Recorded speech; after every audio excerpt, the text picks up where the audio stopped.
we're back for Let's Play Myst IV. Last time we linked to Spire, and pretty spooky here. A bunch of contraptions and whatnot, crystals, and mostly it's just storm clouds apparently. We're just floating in storms. Anyways, here's Sirrus's journal. Let's see what's going on in his little head. It appears that I have underestimated him.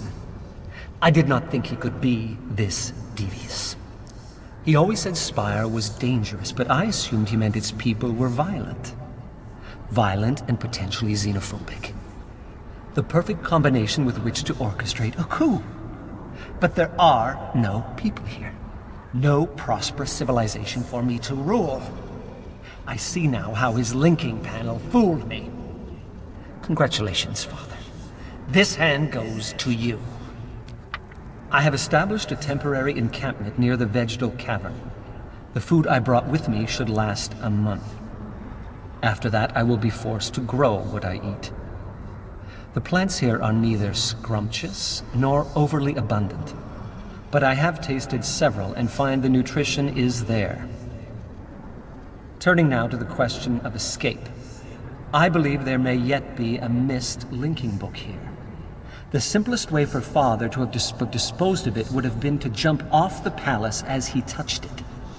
There are other ways, of course, but I cannot ignore this possibility. I must at least attempt to reach the ground. This is fast becoming unacceptable. I have slid down every oddly shaped windpipe in this age, and have yet to see below the second cloud layer. I was fairly certain that at least 3 of the passages would prove successful. Yet even they dead-ended inside a magnificent sealed cavern full of crystals. The crystals themselves are curious. Something about their inner matrix makes them susceptible to a buildup of negative charges. When I touched one, I received a terrible shock. At the same time, the faint light that had been emanating from the crystal faded, and I heard a very curious hum, which ceased as soon as the crystal's charge was expended. I should like to study these crystals more thoroughly, and will institute a plan to mine the cavern extensively. Last night, I saw lights flickering in some of the other palaces. It occurred to me that I might not be alone. What if this age is like Stone Ship? Father never could explain how Emmett and Branch just appeared there. He said the art was always surprising him. Could it be that the lights I saw flickering were made by other people? What I would give to discover this is true. After all these months of solitude, just to have another person to talk to. About the floating rocks. There is a phosphorescent green mineral running through much of this age which exhibits strong diamagnetic properties. At least that is the most workable hypothesis I have devised that can explain how the rocks I see outside my garden are able to float.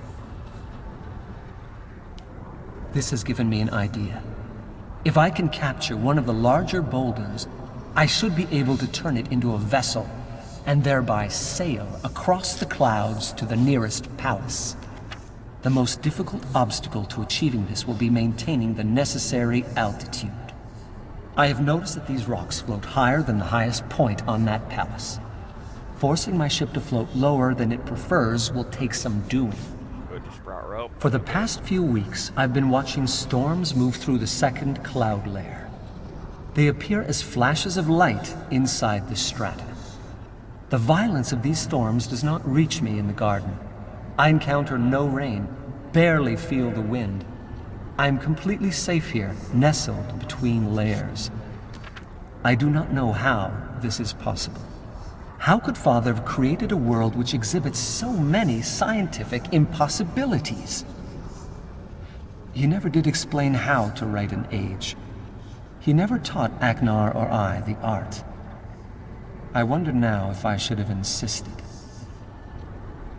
The crystals I mine from the lower cavern are really quite remarkable.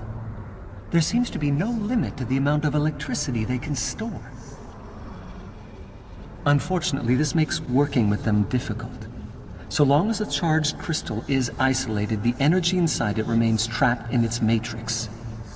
But the moment the crystal even brushes against a grounded object, stored charge flows out, producing a most amazing song. I should like to capitalize on this singing ability, if only as a pleasant diversion. It might be nice to hear some music in these caverns.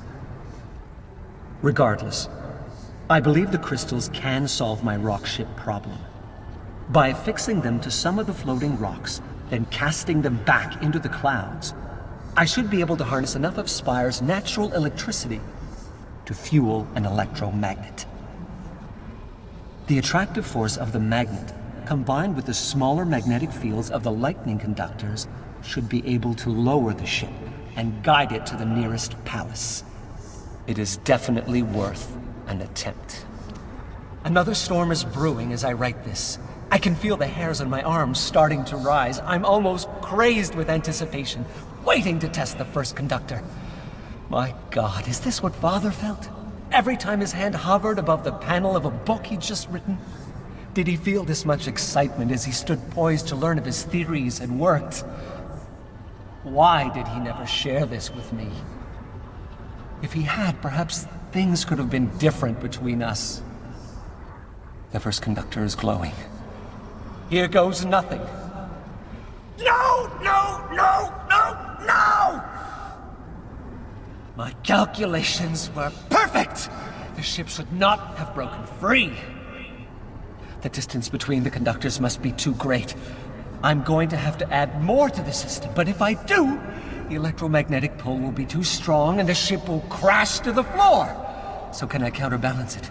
Create a second electromagnet in the roof of the garden? I am going to have to start building again! And capture another rock for a ship. This mistake has set me back years! But I am close. So close to reaching the nearest palace, and from there maybe accessing the ground. I only hope the linking book still works. Yes, you can. Hope's all we got when we don't have anything else.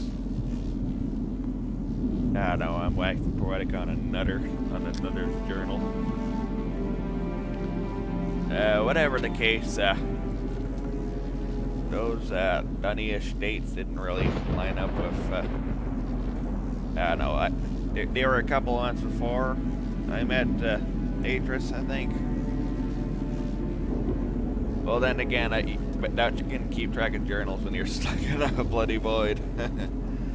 Yeah, time doesn't really seem to, I don't know. I'm just glossing over plot holes because this game has plot holes, so if you look hard enough, I don't know. We'll be back next time.